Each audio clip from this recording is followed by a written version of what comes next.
What's up guys, Everything Apple Pro here, and the iPhone 7 has seen a lot of details, rumors, and leaks that have surfaced in just the last couple of weeks. I wanted to assemble them like usual into one video. So, just last night, the iPhone 7 prototype supposedly made its way out to the internet. Now, the legitimacy of this is uncertain. It isn't from a leak or anything, they just surfaced on Weibo, and it actually looks very legitimate to me. I mean, if we look real close, you can see that the antenna bands onto the iPhone are very subtle, very refined, very Apple-esque. The other ones we've seen in concepts, just didn't look as good. They were more pronounced. This is very, very subtle, just wraps around the edge of the phone. With these photos, there have been a couple things we've learned too, and a mysterious feature. There is one little thing about this that, we haven't seen anywhere else, and it actually makes me think that these could be the real deal in terms of images. So let's talk about some of the other smaller details. First off, we can't see the bottom of the phone. We cannot confirm if the smart connector is there, if there's a headphone jack or anything like that. I would have loved to see that,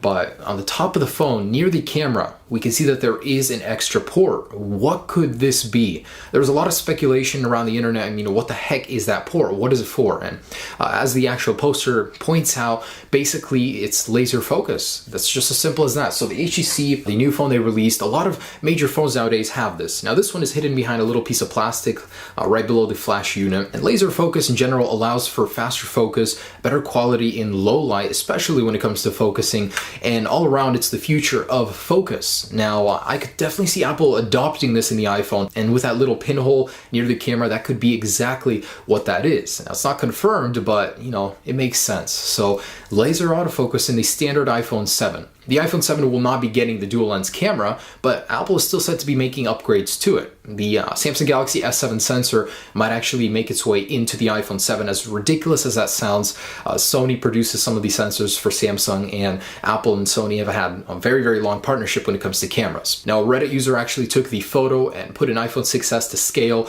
and it looks like the camera is actually bigger as well as the True Tone flash. It could be because the phone is tilted a little bit, but we do know that the camera was supposed to be getting bigger. The only thing is, it's not flush, which the rumor said so as well. So, Apple's probably keeping the camera raised, and this is actually confirmed by some leaked schematics earlier, even more and higher quality than before. So there's an iPhone 7 Plus model and a regular iPhone 7. They both have raised cameras, so it's a little bit more subtle than just the border available on the iPhone 6s right now, but it still isn't as pleasant as if it was a completely flush surface. And if you notice, the iPhone 7 does not have a smart connector here. That's reserved for the iPhone 7 Plus. In a more recent rumor, Ming-Chi Kuo has basically said that the iPhone 7 Plus is the only one to receive the smart connector. The 7 will not be receiving it. The iPhone 7 Plus will also be exclusive with 3 gigabytes of RAM, because that Plus camera is going to need more power. It's going to be a huge, huge feat of engineering, and of course you're going to need more power for that larger camera. Now, Ming-Chi Kuo did also take back something he said earlier. Apple will not be launching 2 larger iPhone 7 models. So previously it was believed there would be a Plus and a Pro. Now he's saying that there will just be one. It's unknown if it will be the Pro or the Plus, but he's basically saying it's too much fragmentation. Apple's going to keep it simple with one larger Plus model. And that Plus model, again, will have 3 gigs of RAM, DSLR-like camera quality with that dual lens system. And he said that because of the size restraints of the shell, it'll only be able to do about 2 to 3 optical zoom. The zoom feature, which it will have, will be very limited because, there's just not enough room for all the elements of the lens inside the thin shell of the iPhone 7 Plus. And with that earlier leak I just showed you of the iPhone 7, there was a third photo, and that's with the packaging of the supposed iPhone 7. Now this one really, really seems to me like it could not be legitimate, but who knows? The packaging leaked for the iPhone SE actually a couple weeks before release, and it turned out to be the real deal, so who knows? Maybe Apple is really changing up the packaging, but what it basically showed us is that iPhone 7, 64 gigabytes in rose gold. So 64 gigabytes basically confirms that it could be going from 32, 64, 128 on the standard iPhone 7. It's the iPhone 7 Plus or Pro that's going to be getting the 256 gigabytes. Now, production has begun in early stages for the iPhone 7. Pegatron and Foxconn, as detailed by Daily Economic News, have begun hiring in anticipation to produce the iPhone 7. Now, this isn't very surprising. It's the fact that it's a month earlier than usual. Now, this is because it was detailed to be a more complex build. This extra month is going to train the employees to assemble this new iPhone 7 or iPhone 7 Pro. Now, the outside we know isn't going to look too different. So there's not much of a difference when it comes to the outside of the phone.